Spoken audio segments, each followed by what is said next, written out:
Today in this video I'm going to tell you the difference among who, whose and whom. ये तीनों questions के लिए use होते हैं, लेकिन इन तीनों का यूज़ अलग है. Who, whose and whom में बहुत सारे लोग कंफ्यूज होते हैं.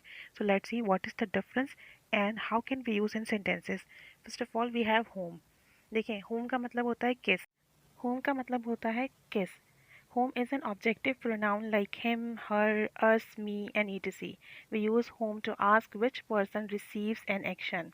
यानी कि इसका मतलब है किस और ये जो है इसका मतलब है किस और ये जो है सेंटेंस में मफूल के तौर पर आता है. यानी हम ये पूछते हैं कि किसने काम रिसीव किया, किसने एक्शन, किसने अमल मौसूल किया.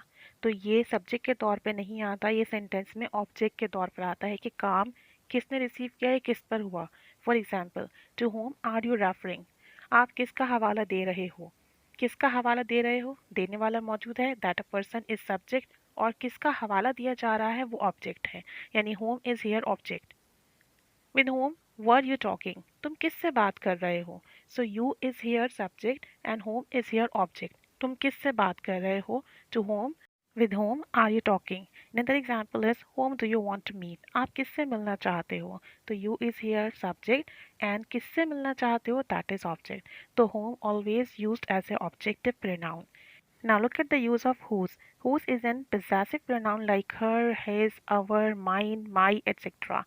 It shows possession in a sentence. We use whose to find out which person something belongs to. ये मिल्कियत के लिए यूज़ होता है. यानी अगर कोई चीज़ किसी से ताल्लुक़ रखती है तब हम whose यूज़ करेंगे और हम इसमें ये पूछते हैं कि ये चीज़ किससे ताल्लुक़ रखती है, ये किसकी है. यानी कि बहुत सारे लोग मौजूद होंगे और हम उन बहुत सारे लोगों में से पूछेंगे कि ये चीज़ किस बंदे से ताल्लुक़ रखती है.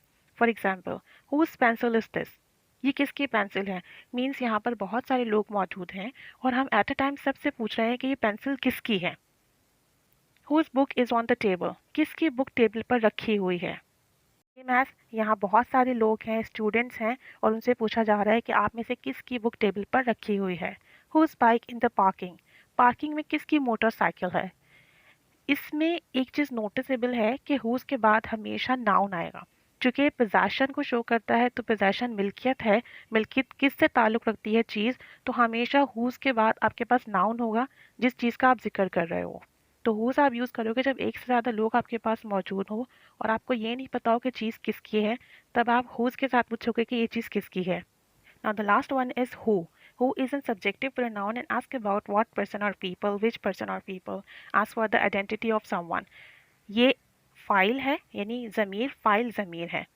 सब्जेक्टिव है, सेंटेंस के शुरू में आता है, काम करता है, और इसमें ये पूछा जाता है कि किसने काम किया, कौन था. कौन या किसके मायने में आएगा, सब्जेक्टिव तौर पर आएगा. So let's see some examples of who. यानी कि किसी शख्स के बारे में मालूमात हासिल करने के लिए हम हु यूज़ करते हैं. I don't know who is he. मुझे नहीं मालूम वो कौन है. Who can help me? कौन मेरी मदद कर सकता है. Who will answer this question? इसका जवाब कौन देगा.